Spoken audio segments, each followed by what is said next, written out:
It's the Wilk Report. I'm Michael Wilk, coming to you from Cleveland, Ohio, with a review of Cobra Kai Season 2, Episode 8, Glory of Love. And this episode was arguably even more awesome than the last one, because it starts off with this hilarious dream sequence where Johnny is having this dream about Miguel's mom, Carmen, who is quite the MILF, of course, but it's this hilarious thing where it's like, okay, and you gotta see it to believe it too, because oh my god, dude. All right, so it starts off, he's having this dream, and it's like it's like this classic mashup of like 80s and 80s dream and comedy and romance, like, yeah, and you can tell from the slideshow here that, yeah, I mean, this is just going way over the top with the campiness, the hilarity, but also, right, and you can see like these two have real chemistry together, and the way the scene plays out, it just is. I mean, go watch it, because yeah, I mean, it doesn't quite. The slideshow just doesn't quite capture it. I tried to get as much in as possible, but it's really awesome. So yeah, Johnny's dreaming about Carmen, and he's. This is a part where we focus more on Johnny, and also on the drama between the kids. Meanwhile, Daniel is suffering from a fever. Although it's not really addressed much, because he's, I mean, it's just kind of an excuse for his mom to come in and cheer him up. But meanwhile, Samantha and Robbie are heating up. They're making out all over the place. And I'm kind of worried, because they're trying not to let anyone find out what's going on. Robbie's concerned because, he is a guest in the LaRusso household. He doesn't want to appear to be taking advantage, which is understandable, but, he can't deny his feelings for Sam. Sam, on the other hand, is kind of, I mean, yeah, she's into Robbie, but as we'll see later in the episode, she's pretty much torn. Meanwhile, Dimitri finds the medal that Miguel had returned on top of a rock. Robbie left it there and lets them believe that, maybe it got overlooked or something. So we're seeing a setup here where Robbie is not so much the bad guy, but he's definitely doing things he shouldn't be. Meanwhile, Johnny meets Carmen's actual boyfriend, some British guy with an attitude, and he's like, oh shit, she's actually dating, and I'm starting to develop feelings for this lady. So yeah, so he's not happy. But we'll see further developments on this later in the episode. But yeah, right now Johnny is like, hey, nice to meet you, asshole. Yeah, because he's understandably jealous. I mean, yeah, who wouldn't be? Then, of course, we see Daniel trying to make it up to Amanda. Not really succeeding well, because she's not having any of it. She's still pissed because Daniel's been neglecting his duties at the car dealership. Daniel tries to surprise her with this whole full-course sushi meal, which he knows she likes, but she's like, nope, sorry, got plans. It's like, well, what am I supposed to do with all the sushi? It's like, share it with the customers or something. I don't know. But, yeah, I kind of like this, because we're seeing actual consequences. Things are not going to just get better from episode to episode, like, oh, yeah, everything's forgiven, fine, whatever. No, Amanda actually is making him earn his way back. So, Cobra Kai, we see Miguel and Tori continuing to flirt, but Miguel is still, and this is where Miguel is shown he's actually torn, because on the one hand, yeah, he's got this thing with Tori going on. On the other, he still wants to get back with Sam. So Tori's more or less the rebound chick for him. You know, he's not sure really how to deal with it. Then he goes ahead and makes up with Hawk because at the end of the day, Miguel and Hawk, they're friends. And Hawk is like, okay, yeah, we were enemies at one time. You know, doesn't mean we're enemies forever. So anyway, the students ask where Kreese is. Johnny's like, Kreese is not going to be joining us anymore because he got stuck in the past. You know, and wouldn't change his ways. So, you know, and this is my favorite part of the episode because this is where we show Johnny has truly learned, you know, just how bankrupt the original Cobra Kai philosophy really is. And he explains how if you follow the philosophy of Cobra Kai to the letter, yeah, it'll make you strong, but he also says it'll make you an asshole. And that life is not, you know, and he likens like this whole, you know, black letters on a white wall to like, okay, but life is not all black and white. You know, there's more often than not a lot of gray in between the black and white, and it's in between in those gray areas where Cobra Kai sometimes shows mercy. So this is Johnny actually having grown up quite a bit from last season, where, you know, he realizes that, yeah, Cobra Kai does have to change. And if you're not changing, if you're stationary, you get stuck in the cement. And that's why Kreese is gone. So it's not necessarily that Johnny has gone soft, but, you know, he realizes that, yeah, Cobra Kai as it was can't sustain itself. It has to move forward into the future and find, you know, new ways. Doesn't mean it won't be badass, but, you know, it does have to change. So Daniel has got his students helping out at the car dealership, still trying to make things up with Amanda. And again, you know, she's not really having it because, you know, it's like, no, you're not going to win back my affection so easily. You lost our number one salesman to the rival dealership. So, yeah, you're going to have to do a lot more to make up to this. So, Johnny is still, you know, I mean, he's kind of upset about Carmen. Miguel offers to set him up like with a dating app or something. And then, of course, we see more with Robbie and Samantha. And then we get into this thing with Johnny. Really, the days he goes on are not going well. Because, you know, because the women are all flakes in some fashion. So we see his reaction to various dates. And it doesn't go well for him at all. I mean, this is, you know, another funny part of the thing where, yeah, this lady is like showing off her smartwatch, and he says, yeah, well, I've got a smartphone, you know, not really realizing that, no, the smartwatch is the actual gadget. But he's like, seriously, are you kidding me? And the reaction he gets, and there's even, I don't know, of course, you know, then there's, you know, this,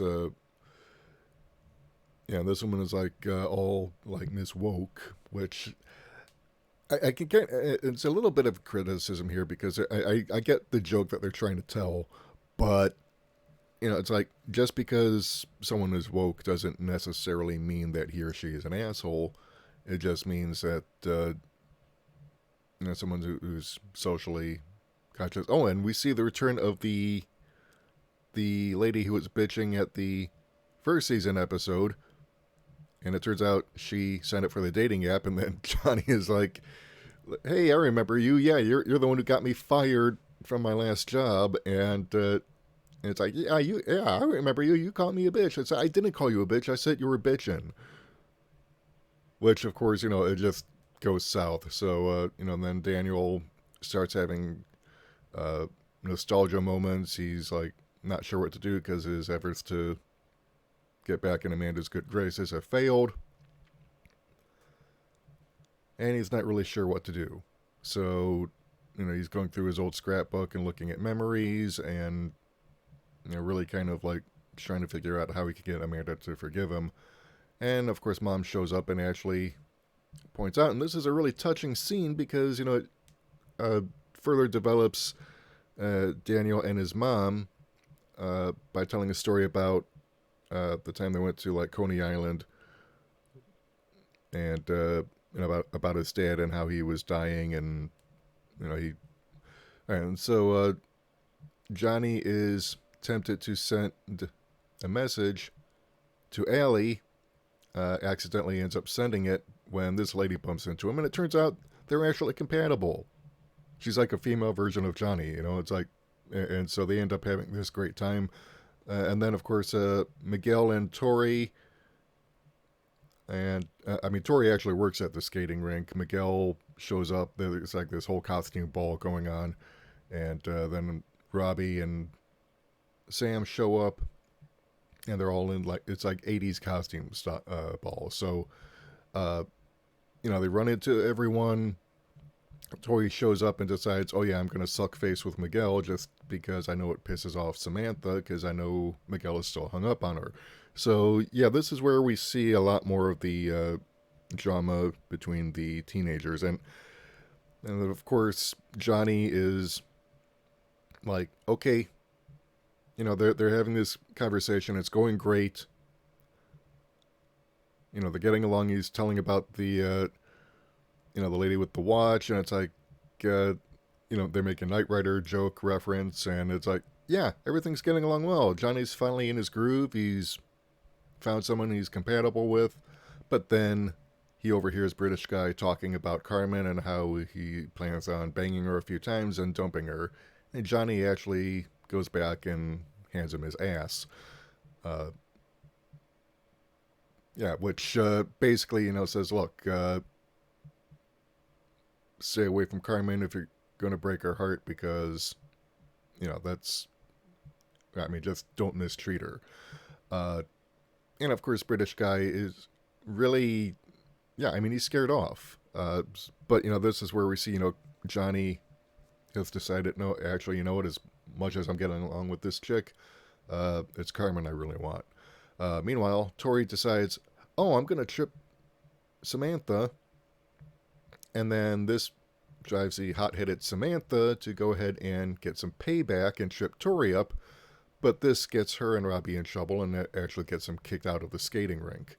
So, you're going to see this come to a head later in the season. Because, you'll see. But, what I like about this is that we're seeing, things play out in a way that you just know things are going to build up to a huge confrontation among all four of these people. And the way it's written, it's kind of chintzy, but you can tell Tori is kind of like setting up to be like the female version of Kreese, sort of, in that she's kind of manipulative and it's not that she's necessarily a bad person, but, she is a teenager. She's immature. And Daniel finally figures out how to win back Amanda, which is basically a reminder of, like, why they fell in love. And, of course they make up. So this is really a good episode. I really love how it plays out. Oh, and Johnny, of course, ends the episode by asking Carmen out on a date.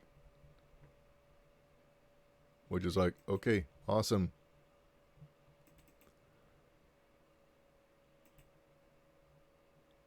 Because, it's just really... And let me tell you something. The actress who plays her, she's pretty hot. So, this is just... it's just a very well-written episode. Yeah, I've pretty much given the whole thing away for you, so if you haven't seen it yet, spoilers. but But no, it's just I wanted to be thorough in this because everything that happens in here is setting up for the final 2 episodes of the season. Because what's going to end up happening is uh, the confrontation between uh, Robbie and Miguel, Samantha and Tori, that's going to be coming to a head in a couple of episodes. The budding romance between Johnny and Carmen, that's going to come in. And then, of course, Daniel. But it's one of those things where, yeah, I mean, it's just really well written, and I just continue to be bowled over by how good this is. I mean, it doesn't have any right to be this good, because if you've seen a lot of the reboots and revivals that have been popping up over the last 5-10 years, there's always seems to be something missing, which is everything that made the original so good in the first place. I mean, take a look at STD. Alex Klutzman and company, they can't stay in Star Trek, so they're trying to make it, I mean, they've dumbed it down to their level and made it completely, I mean, they've completely hollowed it out. It's nothing like the original Star Trek. It's nothing like Next Generation era shows. I mean, hell, even Star Trek Voyager at its worst was far better than STD. Even Enterprise, which went out of its way for its first 2.5 seasons to not call itself Star Trek, which is why I don't consider it a proper Star Trek show. Even that was loads better than the crap being shat out by CBS right now. But with Cobra Kai, it's just the people behind it really genuinely respect the material. They get what made the original so good. They have great affection for the characters. They're not content to simply tell chintzy stories and just kind of leave you thinking, okay, I mean, yeah, they're selling nostalgia, but they're selling nostalgia in a good way. Because actually, if you go ahead and read Sean Carlin's blog on nostalgia, and I'll link to his blog in the description below. But if you read that, yeah, I mean, corporate America right now is really kind of pushing nostalgia for past properties because that's all they've got right now. They don't want to produce anything original, so they just keep returning to wells that have already been tapped and trying to squeeze more money out of them. And this is actually one of the more successful efforts because the people behind the show actually care about the material they're adapting. And they're not content to have, just second best, third best, whatever, and then pass it off as the best thing since sliced bread. No. Everything, even the nostalgia pushing, is done in such a way that you subvert expectations. Because if you actually go back to the original Karate Kid movie, Johnny was the bully. Kreese was the bully. And Kreese is still the bully here, but he represents the past. And how the past isn't always necessarily a good thing. Whereas Johnny, he's trying to come out of the past and move on, but he's having such a difficult time because the past doesn't seem to want to let go of him. So, yeah, that's my opinion on this episode. What do you think? Do you like it? Do you not like it?